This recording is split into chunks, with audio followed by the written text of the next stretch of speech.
you. I've been drinking, so I don't know who's next on the list. Who is that? Is it Al?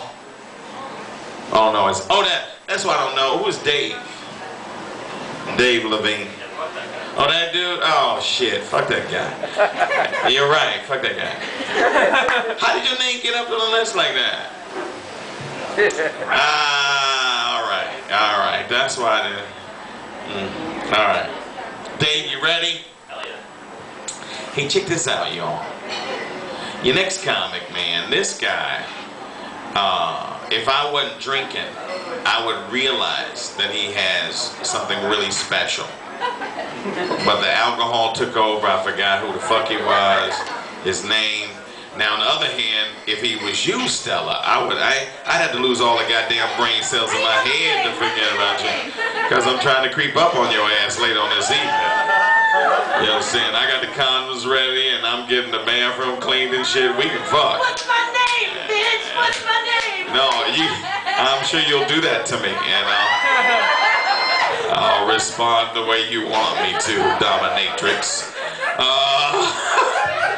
Cause you from Tonga, baby, you'll beat the shit out of a motherfucker, I know. And then I'll be walking around here in the motherfucking tunic and shit. I know. I'll cross. Who your mama? Yeah, you is, goddamn. Hey, huh? She make that white boy scream like that, don't she, sugar do, huh? Hey, you know, once you go to black, baby, I never went back. you can't tell your parents. Alright, so let's do this with this guy. I love this guy, this next comic, man, I do. And I'm really sorry that I've been drinking and I forgot your fucking name. This guy is funny. Please, y'all, give it up for my man, Dave Levine. Let him hear it, y'all. Dave Levine. Hello, Thursday night. How are you? Awesome. So I had something interesting happen to me more than a few times. I've had people come up to me, just strangers on the street, on the bus, wherever, and they're like, "Hello, are you Russian?" I'm like, really? So I go through the checklist. I'm like, okay, do I have Sputnik orbiting my head? Do I have pierogies hanging in my teeth? Is there a hammer and sickle on my shirt? Do I look like the guy from Rocky IV? That last one? Duh. So, speaking of being really confused, I ask a lot of questions, and I ask a lot of questions at the wrong time. Like, I'll ask a question when I'm in an argument with my girlfriend, and, you know, she's like, "Rawr!" Like, accusations are flying my way, and I'm like, I ask for a definition. I'm like, define cheating, you know? Or like, you know, like the other night, you know, it's getting hot and heavy, and she's like, she gets all angry, and she starts, you know, saying, "Rah!" You know, and I'm like, whoa.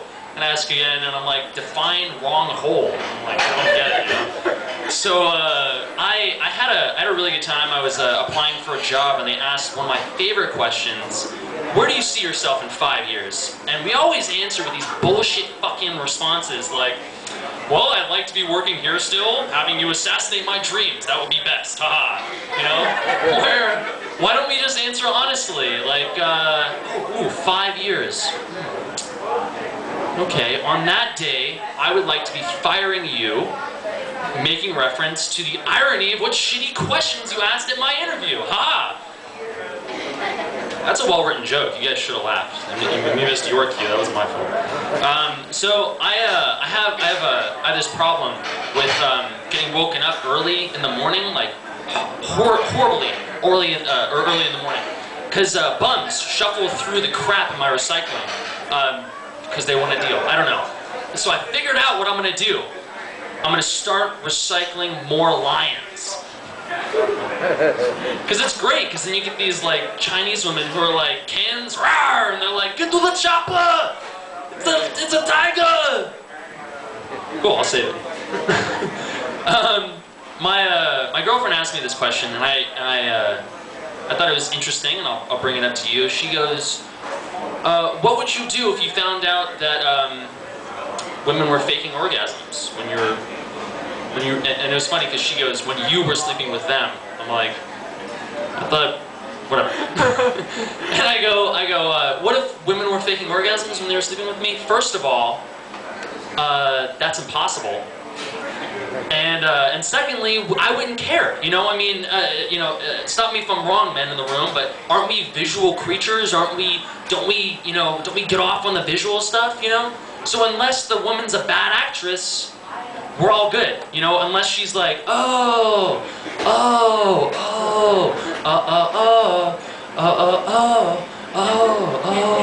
no, I'll stop when it gets awkward. Right? So unless she's doing that, it's fine. I explained something to my girlfriend and some of her friends that they have a power, and the women in the room have the same power. You have the power of the vagina. Men do not have this power. You cannot command entire legions of people with one part of your body. We can't do that. But it depends on the circumstance. Like for instance, I would get a phone call and I'd say hello, and then it'd be my girlfriend. She'd say, "Go to the store, get me some coconuts." You're fucking insane. I'm not doing that.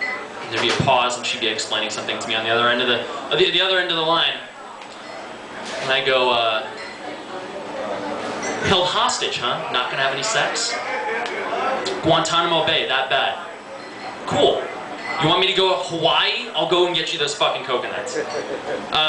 I have been in a long-distance relationship for a while now, and sometimes when you're in that kind of situation, you get tired of talking on the phone. You love the other person, but you get really tired of talking to them for so long, right? So I created something called the girlfriend-boyfriend hotline that you can call and get automated responses from your loved ones. And it would go something like this. Like, I'd call her hotline, and it would be like, "Hello, welcome to Girlfriend Hotline. Press 1 to hear about my problems. Press 2 to hear about my, cramps. Press 3 to hear about this awesome dream where we're having sex 3, you know? And then she'd call my hotline, and she'd get this. "Hello and welcome to Boyfriend Hotline. To hear a random succession of uh-huhs, yes, and okays, press 1. Those are all the options. I don't know if you guys were expecting more, but that's it, right? So I watch a lot of TV. One of my favorite shows is American Idol. Not for any of the talent that they have on the show, but for the real talent, which is the judges. I love the judges. They're fantastic, right?